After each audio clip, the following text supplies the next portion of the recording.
Hello and welcome back. Charlie DiSturco and Anthony DiBundo here to break down the NIT Semifinals and Championship.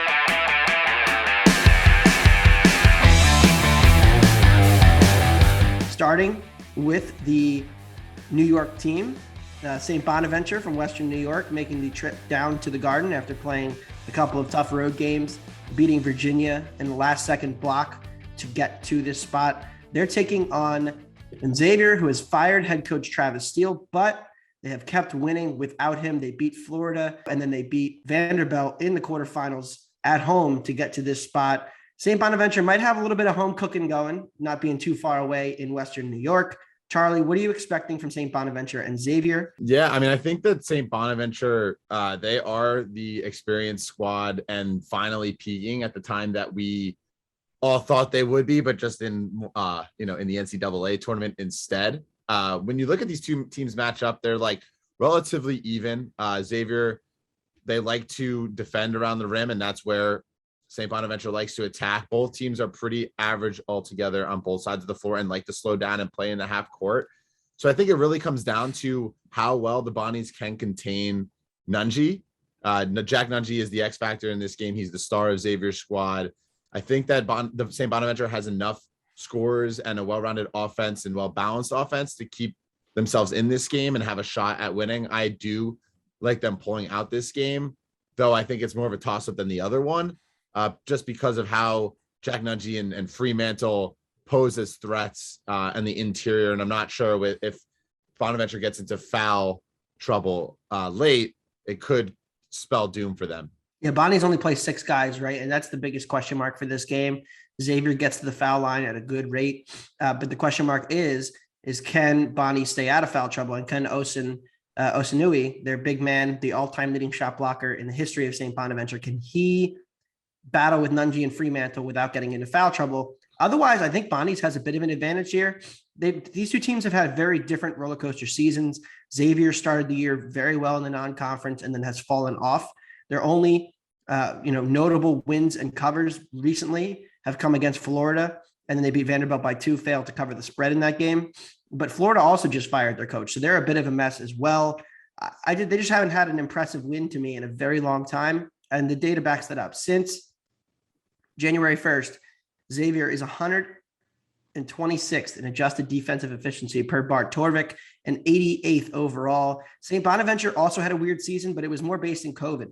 They had COVID issues. They had injury issues in the middle of the season, and they've been playing their best basketball the last month. They had a very fluky loss to St. Louis that cost them a tournament bid in the A10 tournament where Kyle Lofton missed 2 free throws. But I actually think this is a pretty favorable matchup for Bonnies because of how well they defend the interior and how well they defend everything Xavier wants to do. Xavier also unlikely to have Paul Scruggs for this game. We saw how important he was. Their offense is just not quite the same, and he's an elite fifth-year senior who's been there forever and is the heart and soul of that team. So I'm going with Bonnies at home, basically. I think they get it done on the pick there. And I think they're a little bit undervalued given that Xavier just continues to be inflated in the market, and the market is just not adjusting to the fact that this team has not really been good for 2 months. The game I think both of us are most looking forward to, and two teams who are playing their best basketball of the season. Texas A&M is taking on Washington State in the second game.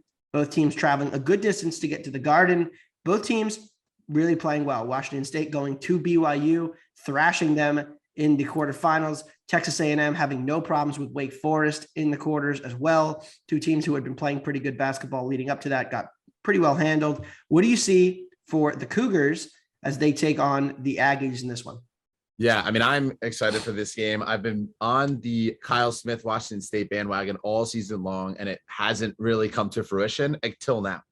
This Washington State team is extremely solid defensively. They can shoot the 3 ball. They love to shoot the 3 ball. They do it over 45% of their shots from beyond the arc. And the area where I think that they take advantage of against the Texas A&M team is their height. They are finally healthy. They battled COVID all season long, but they now have 3 players that are 6'10" or taller on the interior. And that's going to be a problem against a Texas A&M team that is 3rd in frequency as far as finishing at the rim, though they're outside the top 200. They're not really good offensively, and their best player, or I guess I should say tallest player as far as most rotations go, is 6'8" Henry Coleman. So Washington State has the edge on the interior, which they normally don't. They aren't great at finishing at the rim, but they're great defending it. They have been playing, like you said, the best basketball they have all season long. Since October, they're a top 25 team or a top 30 team per Bart Torvik, and especially on the defensive side. And I just think that they have all the Avengers on the floor. This is a more talented team. They're clicking at the right time defensively. They have the edge, and Texas A&M's offense is pretty horrific. If you look at the efficiency numbers, they're near the 300 mark in catch and shoot and off the dribble threes. They're near the 300 and half court offense, which is where this game will likely be played because that's how Washington State likes to play. And usually the slower team kind of dictates the pace. There's just not really an area where I think that they can thrive. Maybe if it's a low scoring game, but Washington State team is better all around. They have the size and advantage in the interior, which is where Texas A&M likes to operate. And I think that they're going to get it done and should be favored in this toss-up game. Yeah, Washington State, one of the unluckiest teams in the country, one of the worst close game records. They've lost a lot of close games. They've dealt with a lot of injuries. But you mentioned the Bart Torvik thing. When they've had their full lineup available, they've played like a top 20 team, according to efficiency. This team's finally turning the corner. That's why I took them to win this tournament. Plus 310 is out there still. I think they're going to win it. And I think nobody in the NIT is playing better than them right now. So it is a tough travel situation coming from all the way across the country. Almost couldn't get any further west than Pullman, Washington. But I do think the Cougs are playing at their best. And it's really a chance for them to reset and finally, get something to show for what has been a disappointing season for an older group of players, a lot of transfers, and really they've solved their turnover issues, which I think is the most important thing in this game. If you turn it over against Texas A&M, you're going to be in a lot of trouble. Well, the Cougars have improved considerably in the last month and a half since getting healthy with protecting the basketball. And that's why I think they're going to win this game with their size on the interior. Overall, your pick to cut it down. I said I'm going with Washington State. Who do you think is winning the NIT? Wazoo, baby. Go Cougs. I think that the fact that they're the longest shot is pretty ridiculous considering how good and how great they're playing. The fact that, or I would like maybe towards St. Bonaventure, maybe a little inkling there, but Washington State, I think is worth the bet. They're the only one outside the top plus 300 mark, and they're the best team right now. It's pretty surprising to see that they're a little bit of an underdog given how similar these four teams are comparatively, but definitely will be a really fun tournament. Conclusion, the NIT's brought some late drama thus far with St. Bonaventure and Virginia, and there's been a lot of good games in that tournament. Virginia and North Texas as well.